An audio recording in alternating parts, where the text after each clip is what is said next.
अस्सलाम वालेकुम दोस्तों, आपको बताते चलें कि टी20 वर्ल्ड कप में दोस्तों आज बड़ा मुकाबला खेला गया। नीदरलैंड और साउथ अफ्रीका के दरमियान मैच खेला गया। साउथ अफ्रीका 13 रन से ये मैच हार चुकी है और मैच हारने के बाद मेरे दोस्त साउथ अफ्रीका टी20 वर्ल्ड कप से बाहर हो चुकी है। पाकिस्तान टीम ने टी20 वर्ल्ड कप के लिए सेमीफाइनल के लिए क्वालिफाई कर लिया है। पाकिस्तानी क्रिकेट फैंस के लिए बड़ी खुशखबरी आ चुकी है दोस्तों। आखिरकार साउथ अफ्रीका टी20 वर्ल्ड कप से बाहर हो चुकी है। नीदरलैंड ने साउथ अफ्रीका को हरा दिया है और दोस्तों पाकिस्तान टीम के पास एक मौका है। पाकिस्तान टीम के पास सुनहरी मौका आ चुका है कि पाकिस्तान टीम अगर सेमीफाइनल के लिए क्वालिफाई करना चाहती है तो पाकिस्तान टीम को बांग्लादेश को हराना पड़ेगा। जो टीम दोनों टीमों में जीतेगी वही टीम सेमीफाइनल के लिए क्वालिफाई करेगी।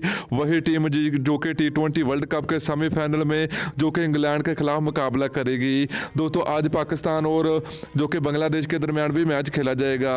तो दोस्तों आज जो कि नीदरलैंड ने साउथ अफ्रीका को 13 रन से हरा दिया। दोस्तों ऐसा लगा कि जैसे जो कि भारतीय क्रिकेट टीम को शिकस्त हुई है, क्योंकि दोस्तों ये शिकस्त साउथ अफ्रीका को जो कि टी20 वर्ल्ड कप से बाहर कर दे और पाकिस्तान टीम का रास्ता साफ कर दिया है। दोस्तों पाकिस्तान टीम में सबसे बड़ी रुकावट थी साउथ अफ्रीका टीम, जो कि साउथ अफ्रीका आज का मैच हार चुकी है। मैच हारने के बाद सेमीफाइनल की दौड़ से भी बाहर हो चुकी है और टी20 वर्ल्ड कप से भी आउट हो चुकी है। पाकिस्तान टीम जो कि टी20 वर्ल्ड कप की सेमीफाइनल के लिए क्वालिफाई कर सकती है।